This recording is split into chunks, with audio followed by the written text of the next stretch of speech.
Welcome to The Explainer. Okay, let's talk about something huge happening in our economy right now. It's been called the Silver Tsunami, a massive wave of business owners who are heading into retirement. Now, this could be a real crisis, or as we're about to see, it could be a $12 trillion opportunity. So let's just start with that number, because it's a big one. $12 trillion. It's a figure that's, well, it's pretty hard to even wrap your head around. So what does it actually mean? Well, it's the estimated value of about 4 million U.S. businesses owned by baby boomers who are getting ready to retire. And this isn't just some small market trend, you guys. This is a once-in-a-generation transfer of wealth and economic power, and it is happening as we speak. And that brings up a really scary question. I mean, for a lot of these owners, their kids aren't interested in taking over the family business. So if they don't have a clear way to sell, what do? They might just have to lock the doors and walk away. Just think about that. All those jobs, the legacies they built, all that economic value, poof, gone. But that's not the whole story. See, a really sophisticated marketplace is stepping up to manage this exact problem. To handle this huge transition and turn what looks like a massive risk into an absolutely incredible opportunity.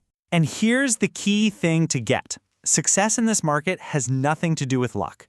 It's all about data. The whole system is being built on the science of looking at thousands and thousands of actual real-world deals to figure out what works and, just as importantly, what doesn't. To give you an idea of the scale we're talking about, let's just look at one of the big players here, the Transworld brokerage network. In 2024 alone, they helped with over $1 billion in deals. And remember, that's just one network in a much, much bigger market. And that billion-dollar number? It has a huge ripple effect. We're talking about preserving almost $2 billion in annual economic activity. It means thousands of jobs saved. It means families keep getting paychecks. And it means all the vendors and suppliers who depend on those businesses stay stable. This is literally about protecting the backbone of the economy. Now, here's something I find fascinating: how collaborative this market really is. You see that while most buyers come directly from the broker listing the business, about 15 to 20% of deals are co-brokered. That means brokers are actually teaming up to find the absolute best buyer out there. For a seller, that's amazing. It means the entire market is working to get them the best possible deal. So let's get into what that data actually says. We're going to start with the number one question for any owner or buyer, which is, of course, how in the world do you figure out the price of a business? Okay, before we can talk price, we have to understand this one key term, SDE. It stands for Seller's Discretionary Earnings. Now, don't let the name scare you. Think of it as the total financial kickback a business gives to a single owner. It's the profit plus the owner's salary, plus any one-time or weird expenses. This is the industry gold standard for valuing these Main Street businesses. And this chart explains the most important rule in valuation. See how that sales multiple just jumps higher and higher as the earnings go up?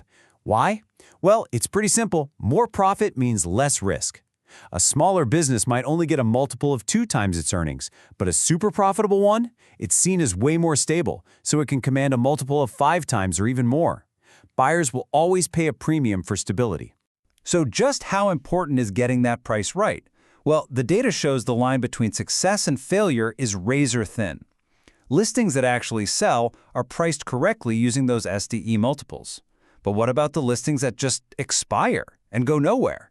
On average, they're priced just 15% too high. That's it. That little bit of wishful thinking is the difference between cashing a huge check and getting nothing at all. In fact, check out this quote. It's from a major buyer in one industry. They were looking at a business for sale, and they refused to even start a conversation. Why? Because the asking price was so disconnected from reality, it was a giant red flag. It signaled to them that the seller was just unreasonable and not serious about actually making a deal. Okay, so you've used the data, you've priced your business perfectly. Great. The next big question on your mind is probably, all right, how long is this going to take? And the data is crystal clear on this. Selling a business is a marathon, not a sprint. The average time it takes is somewhere between 8 and 12 months. And as you can see, yeah, it can be a bit faster for smaller businesses. But for the bigger, more complex companies, You could be looking at 16 months, maybe even more. Patience isn't just a virtue here, it's part of the strategy. And let me tell you a quick story that brings that data to life. There was this fantastic 18-year-old events business. It had multiple ways of making money, even owned its own real estate. It took 2 full years to sell. Not because there's anything wrong with it. No, it was because the owner was absolutely determined to protect her legacy and find the perfect buyer. In the end, that patience paid off big time. So after all this data and all these numbers, what's the big takeaway? What does all this mean for a business owner or even a potential buyer right here, right now? Okay, here's how it all comes together. The good news? It really is a seller's market right now. There are more people looking to buy than there are great businesses for sale. But, and this is a big but, you have to respect the buyer. They're smart, their banks are tough, and you just can't overprice your business. From there, you got to plan for the process to be a journey, one that takes time and probably some professional help. And if you do all that, you get to the final and most important step, actually getting the money out and realizing the true value of what you've spent your life building.